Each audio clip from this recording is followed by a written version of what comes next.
오늘은 요한복음 14장에서 16장까지 읽겠습니다. 요한복음 14장은 그리스도 안에 있는 것이 얼마나 복된 일인지를 잘 설명해주고 있습니다. 그리스도는 길이요 진리요 생명이니 그리스도로 말미암지 않고는 아버지께로 갈 자가 없습니다. 그리스도를 본 것은 아버지를 본 것이고 그리스도를 안 것은 또한 아버지를 안 것입니다. 그리스도의 이름으로 무엇이든 구하면 아버지께서 주실 것이고 그리스도 안에서 아버지의 사랑을 풍성하게 받을 것입니다. 또한 그리스도 안에서 우리는 평안을 얻습니다. 무엇보다 그리스도 안에서 우리는 아버지의 영을 선물로 받습니다. 그는 진리의 영이 되셔서 우리로 하여금 진리를 깨닫게 하십니다. 요한복음 14장 읽겠습니다. 너희는 마음에 근심하지 마라. 하나님을 믿고 또 나를 믿으라. 내 아버지가 계시는 집에는 있을 곳이 많다. 나는 너희를 위하여 있을 곳을 준비하러 간다. 모든 준비가 끝나면 다시 와서 너희를 데려다가 내가 있는 곳에 항상 같이 있도록 하겠다. 너희는 내가 어디로 가는지 그 길을 알고 있다. 도마가 말하였다. 아닙니다. 저희는 알지 못합니다. 주님이 어디로 가시는지도 모르는데 어떻게 그 길을 알겠습니까? 예수께서 말씀하셨다. 내가 곧 길이요 진리요 생명이다. 나를 통하지 않고는 아무도 아버지께로 오지 못한다. 내가 누구인지를 알았더라면 내 아버지가 어떤 분인지도 알았을 것이다. 이제는 너희가 그분을 알았고 또 보았다. 빌립이 말하였다. 주님, 저희에게 아버지를 보여주십시오. 그러면 저희가 무엇을 더 바라겠습니까? 예수께서 말씀하셨다. 빌립아, 내가 이렇게 오랫동안 너희와 같이 있었는데 아직 내가 누구인지 모르느냐? 누구든지 나를 본 사람은 아버지를 본 것이다. 그런데도 너는 아버지를 보여달라고 하느냐? 내가 아버지 안에 있고 아버지께서 내 안에 계신 것을 너희가 믿지 못하느냐? 내가 하는 말은 내 자신의 말이 아니라 내 안에 계신 아버지께서 하시는 말씀이다. 내가 아버지 안에 있고 아버지께서 내 안에 계신다는 이 사실을 믿어라. 그렇지 못하겠거든 내가 행하는 일을 보고 이 사실을 믿어라. 내가 진정으로 말한다. 누구든지 나를 믿는 사람은 내가 행하는 일을 그도 행할 것이다. 아니, 그보다 더 큰 일도 이룰 수 있다. 그것은 내가 아버지께로 가기 때문이다. 너희는 내 이름으로 아버지께 무엇이나 구하라. 내가 그것을 이루어 줄 것이다. 아들인 내가 너희를 위하여 이루어 주는 것은 그것을 통하여 아버지께서 찬양을 받으시게 될 것이기 때문이다. 그렇다. 내 이름으로 무엇이든지 구하라. 내가 다 이루어 주겠다. 너희가 나를 사랑한다면 나의 말을 지키라. 그러면 내가 아버지께 구할 것이며 아버지께서는 다른 돕는 자를 너희에게 보내 너희와 영원히 같이 계시게 할 것이다. 그분은 진리로 인도하시는 영이다. 세상은 그분을 맞아들일 수 없다. 세상이 그분을 찾지도 않고 알지도 못하기 때문이다.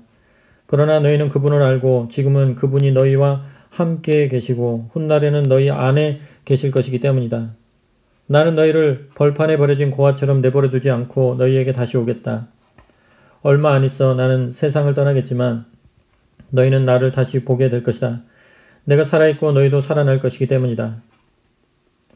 너희가 다시 살아나면 너희는 내가 아버지 안에 있고 너희가 내 안에 있고 또 내가 너희 안에 있다는 것을 알게 될 것이다. 내 말을 지키는 사람은 나를 사랑하는 사람이다. 나를 사랑하는 사람은 아버지께서도 그를 사랑하신다.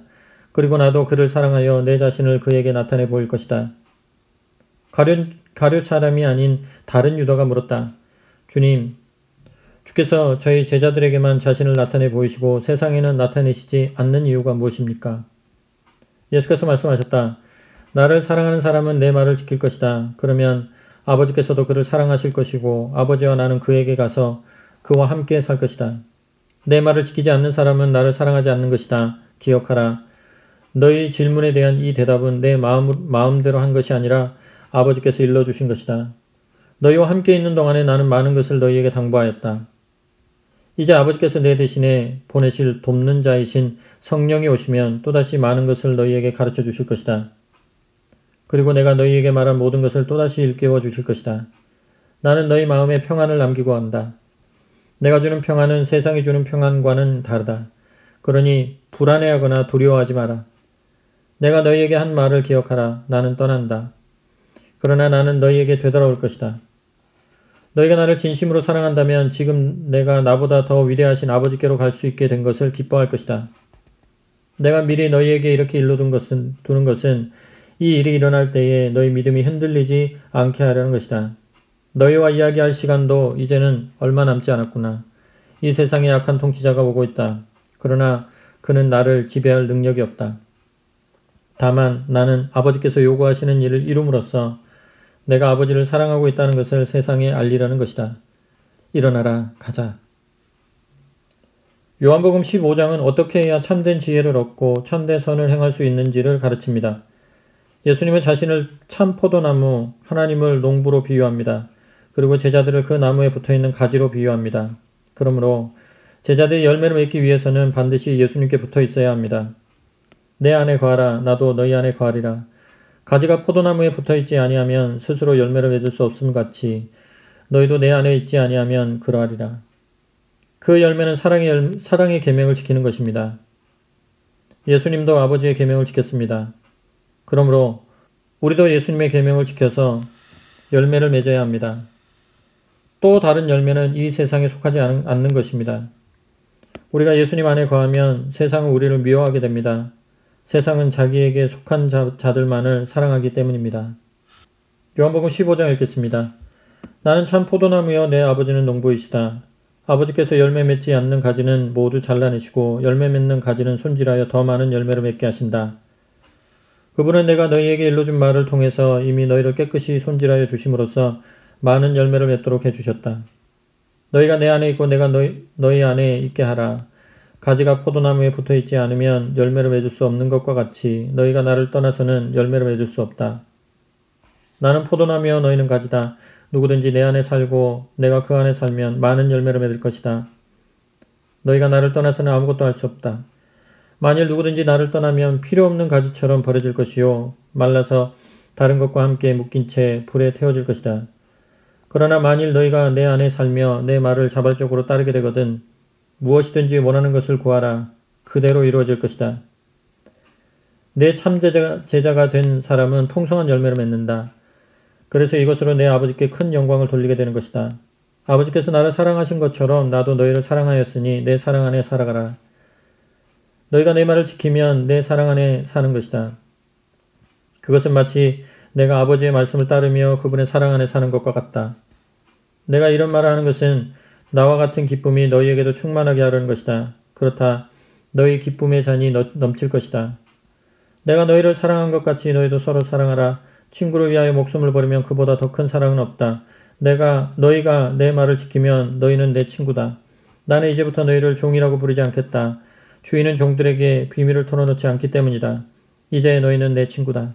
아버지께서 내게 하신 모든 말씀을 너희에게 다 말하였다. 너희가 나를 택한 것이 아니라 내가 너희를 택하였다. 그러니 세상에 나가 항상 아름다운 열매를 맺어 내 이름으로 아버지께 구하는 것은 무엇이나 받을 수 있는 사람이 되라. 내가 이런 말을 하는 것은 너희가 서로 사랑하게 하려는 것이다. 너희가 서로 사랑하는데도 세상이 너희를 미워한다면 세상이 너희보다 먼저 나를 미워했다는 것을 기억하라. 만일 너희가 세상에 속하였다면 세상이 너희를 사랑하였을 것이다. 그러나 너희는 세상에 속하지 않았다.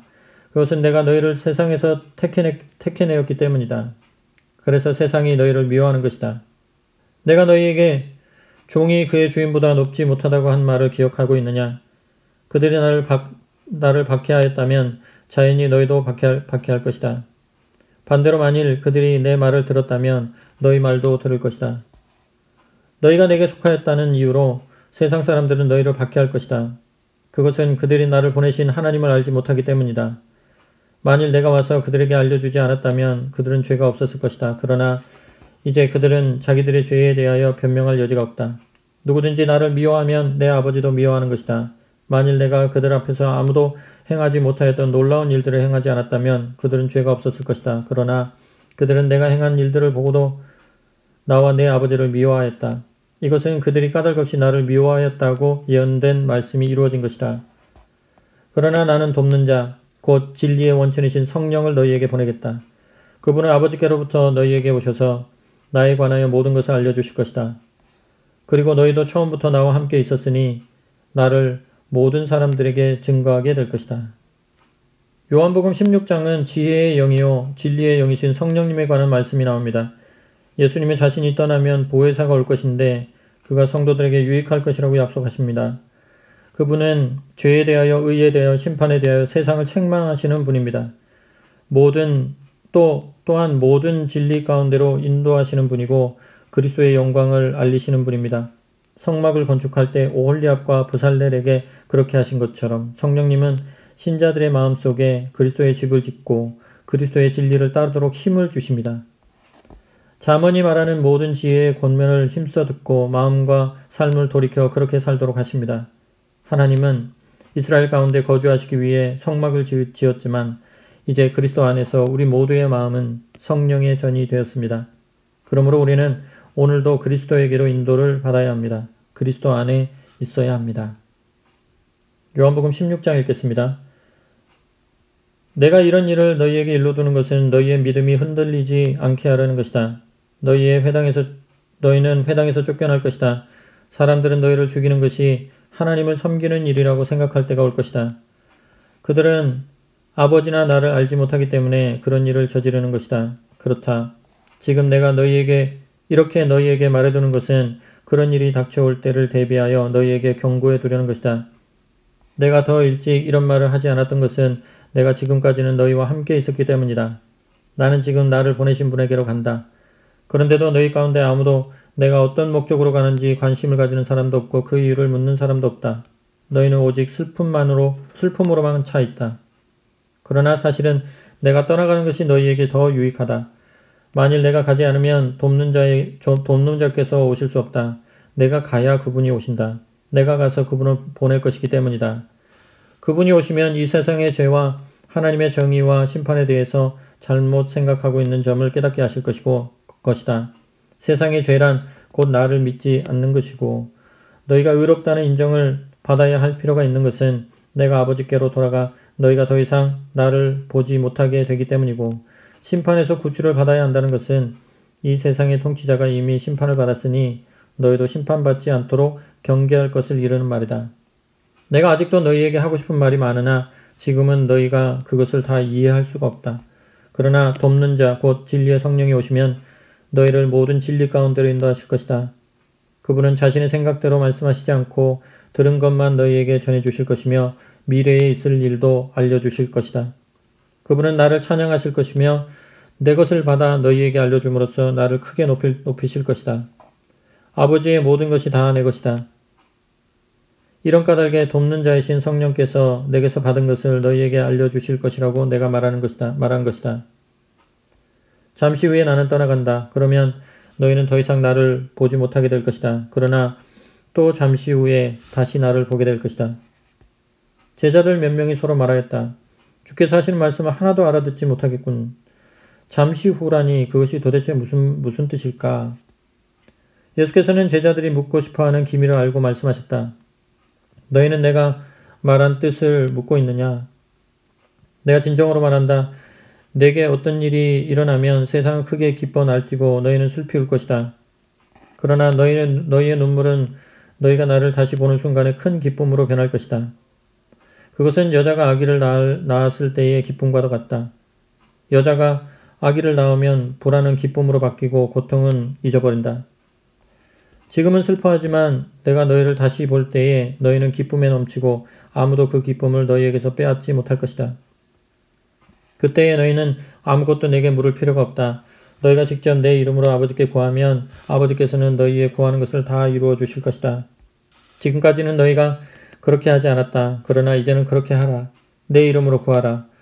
그러면 너희는 받을 것이다. 그리고 너희의 잔은 기쁨으로 넘칠 것이다. 나는 이 사실을 매우 조심스럽게 말하였다. 그러나 아버지에 관하여 명백히 일러줄 때가 올 것이다. 그때 너희는 내 이름으로 아버지께 구할 것이다. 그렇게 되면 내가 너희의 요구를 들어달라고 아버지께 대신 구할 필요가 없게 된다. 너희가 나를 사랑하고 또 내가 아버지의 보내심을 받고 세상에 왔다는 사실을 믿는 것을 보시고 아버지께서 극진히 사랑을 베푸실 것이기 때문이다. 그렇다. 나는 아버지께로부터 와서 세상에 들어왔고 이제는 세상을 떠나 다시 아버지께로 돌아간다. 제자들이 말하였다. 마침내 주께서 명백하게 말씀하시고 수수께끼처럼 남겨두지 않으시니 이제 저희는 주께서 모든 것을 알고 계시고 어느 누구도 주께 더 여쭈어 볼 필요가 없다는 것을 알았습니다. 저희는 주님이 하나님께로부터 오셨다는 것을 믿습니다. 그러자 예수께서 말씀하셨다. 이제 너희도 이 사실을 믿느냐? 그러나 때가 오면 너희는 다 흩어져서 나를 혼자 두고 각기 제 집으로 돌아갈 것이다. 사실 이미 그때가 다가왔다. 그러나 나는 혼자 있는 것이 아니다. 아버지께서 나와 함께 계시기 때문이다. 내가 이 모든 것을 너희에게 일러두는 것은 너희가 내 안에서 평안을 누리게 하기 위해서다. 이 세상에서 너희는 많은 시련과 슬픔을 겪을 것이다. 그러나 용기를 내어라. 내가 세상을 이겼다. 아멘.